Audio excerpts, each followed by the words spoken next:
So I get given information by various sources over in Ireland, but predominantly one that I trust, that I've been dealing with for years. And this person has had themselves various high-ranking positions in organisations over there. I can't go any more than that. And they've given me the details about the mass suicide amongst young, predominantly white boys over in Ireland. They've also given me a lot of footage of, they've run out of hotels that they can put people into over there for the migrants. So they're now taking warehouses, buildings like that, and knocking up small rooms in them for these people to go. And the company that takes care of the security is foreign, obviously. They've also said that any of these people who are coming into the country can just come in, no paperwork. They don't get checked at Dublin Airport, and in they come. And under a certain agreement, they have to give these people a place to stay, because if they don't now, their human rights are being, or on behalf of their human rights, people are taking the Irish government to court and fining them for not putting these people in places, which is actually making it impossible for Irish people to get a place to stay. Getting on the housing list over there as a young person, you can forget it. And even if you're not even a young person, getting another house over there is just near enough impossible, because all the places are being taken up by our equivalent of Serco. That aside, the rape has gone through the roof. All the other crimes that you can imagine that go along with this have gone through the roof. Now, the Garda Síochána have been telling people not to report on this. There's various reasons. If you actually report on it and you identify a migrant, then under the 2015 there's a European law that if you identify these people that are allegedly running away from a war, running away from persecution, then you can be fined and possibly put in a prison for up to a year. So that's one of the rules they'll do it on. The other one is obviously that you're inciting hate or inciting violence upon these people, and they have to be protected. But there's a whole list of reasons they'll chuck at you, but any crimes have to be basically kept quiet, so you won't see it in the media, and you will get a knock at the door if you're making too much noise.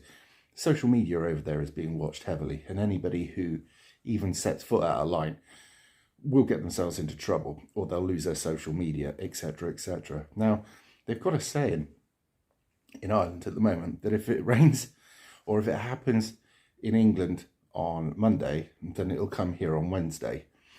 But it's quite interesting because some of the things that we've been doing here, they're now trying over there. But they're so much more advanced in their problems regarding the migrant situation, because they're still part of the European Union, than we are here, that we have to look to them for what we're going to get. Now, everybody's heard about 2020, and then it moved on till 2030, you know, the plan for 2030. There's now 2040.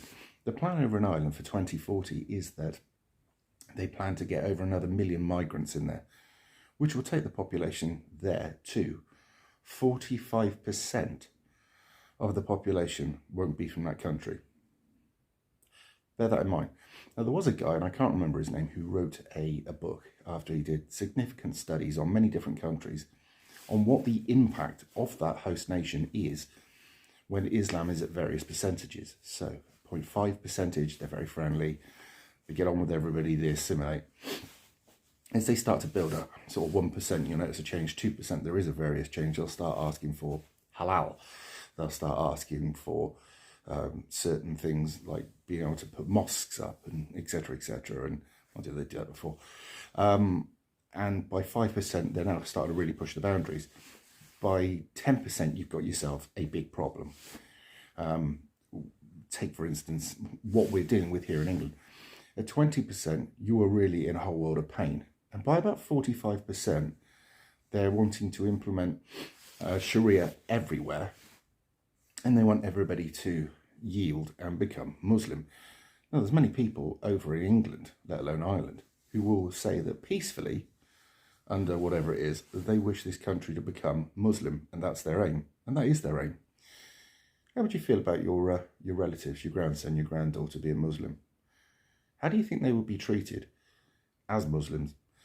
Because there is, if you're late to the party, shall we say, and you haven't been Muslim since birth, they're going to look at you differently. That's the way it is. But there you go. How do you feel about that? I've got a lot more information coming from Ireland, because the reason I'm reporting on Ireland at the moment is because it's more advanced, but it is a white country that speaks English, so that I can speak to them. And it's literally, it's a stone's throw on a ferry. Not just that, at the moment, these migrants that are pouring into Southern Ireland will push up through the border that doesn't exist into Northern Ireland, and then they jump on a ferry, no questions asked, and they end up in Liverpool, Manchester, etc. So, what do you think? How do you feel about this? I mean, let me know. Anyway, I shall put this out. I'll be doing more about this, and we're in a lot of trouble. Huge amounts of trouble. Now, anyway, I gather that you all enjoyed the interview with David Curtin. He enjoyed it. He will be back. And there are other people, apparently, that want to come on from politics that want to speak, which is nice. I think it worked out well. I was quite nervous about it, to be honest. I often get nervous, but I thought, well, you know, first politician. So there we go. So this could be a corner we're turning. Right, I'm off to work to try and save enough money so that we can go on some demonstrations now and get a protest and maybe go to Ireland. So I'll see you in a bit.